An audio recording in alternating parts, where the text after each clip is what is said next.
Hi everyone, I'm Weis Markets Dietitian Taylor, and today I wanted to share with you 2 meal ideas that feature one ingredient. And today's ingredient is canned black beans. So I'm going to be using some no salt added canned black beans. And I choose no salt added canned black beans because it can save you some sodium. And so our Weis quality no salt added black beans only have about 5 milligrams of sodium per serving, and that can save you upwards of 300 or so milligrams per serving. And if you don't have any no salt added black beans on hand for these recipes, that's totally fine. Actually, if you rinse and drain your black beans in a colander in the sink, you can save yourself about 40% of the sodium that they contain. And so our first recipe for today is a sweet potato and black bean chili. And so far, all I have in my pot here is just some olive oil that I've been heating over about medium-high heat. And our first ingredient is going to be some diced yellow onion. I'm just going to go ahead and add in our diced yellow onion. And you want to give that a little toss there so we can kind of start to cook down some. Okay. Our next ingredient is a diced jalapeno. And now if you're not a big fan of spice, you can always add in a more mild pepper, such as a bell pepper if you would prefer. And lastly, I'm going to toss in some minced garlic. And so I have about 3 cloves of minced garlic. And you just want to toss these all together so they all have a chance to cook down some. And you're going to let these sit for about a minute or two, just again to kind of let those flavors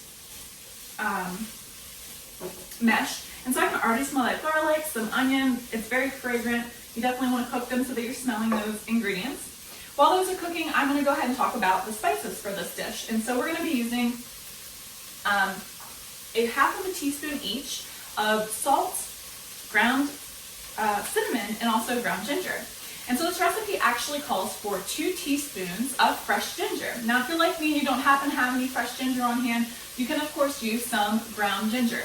And so per the McCormick website, you can use about 1/4 of a teaspoon of ground ginger in place of 1 teaspoon of fresh ginger. So again, I'm going to be using a half of a teaspoon of ground ginger. So I'm just going to go ahead and add in our spices and our salts here. And then you just want to kind of toss everything together so everything gets nice and coated in our spices. I can definitely smell some ginger. We have some cinnamon. I'm really enjoying the smell of that garlic.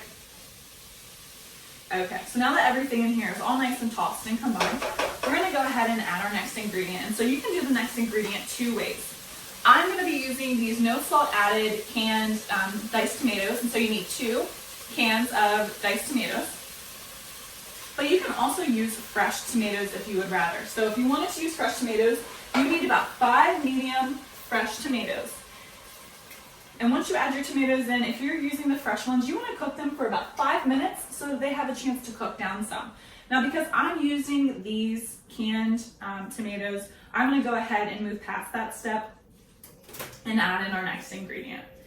So my next ingredient is broth or stock, and I'm going to be using a vegetable stock. So this is an unsalted vegetable stock, and again, I'm using the unsalted version just to save myself on some of that sodium.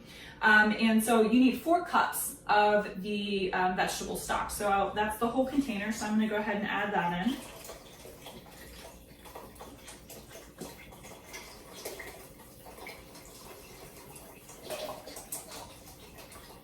Okay. And my next ingredient, of course, is sweet potatoes. You can't have sweet potato and black bean chili without having some sweet potatoes. And so you can find recipe-ready peeled and diced potatoes in our produce department to save you some time. Or if you would rather peel and dice them yourself, you can do that. You need about 2 medium sweet potatoes to have 4 cups for this recipe. So you need about 4 cups of potatoes for this recipe. So I'm just going to go ahead and drop these into our pot here.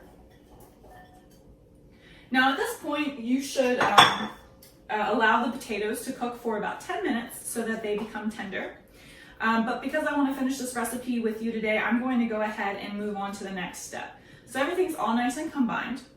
And so after you let those potatoes cook for about 10 minutes, you're going to add in our final 2 ingredients. The next is our black beans, so our canned, drained, and rinsed black beans. And then also a tablespoon of honey. A tablespoon of honey.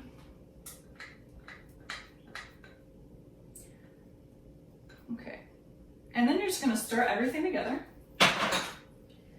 so it's all nice and combined. And so at this point, you would wanna let it continue to cook for about 15 minutes until it's slightly thickened.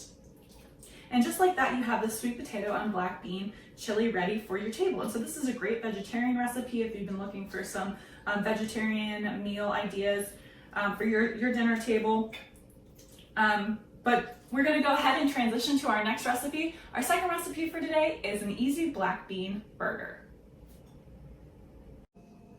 Okay, so for our easy black bean burgers, all you need is a food processor and a couple of ingredients. So these are gonna be super easy to do. You're gonna start off with 1 can of no salt added black beans. So I'm gonna just dump in about half of what I have in here because I already went ahead and rinsed and drained my 2 cans. Then you're going to add 1 cup of quick oats. So these are quick cooking oats. 2 teaspoons of Mexican style seasoning or taco seasoning, whichever one that you have on hand or prefer, it's fine for this. 1 tablespoon of cilantro and 1 tablespoon of soy sauce. My last ingredient is mushrooms. So I'm just gonna go ahead and add 8 ounces of mushrooms in here. Oops. Make a little bit of a mess, that's okay. All right, and then so now that I have everything in here, I'm simply gonna add on my lid for my food processor and let this go until it is pretty mixed together, but still a little chunky. So we're just gonna go ahead and get loud in here for a second, bear with me. Okay, so now that we've processed all of our ingredients together, you should have something like this.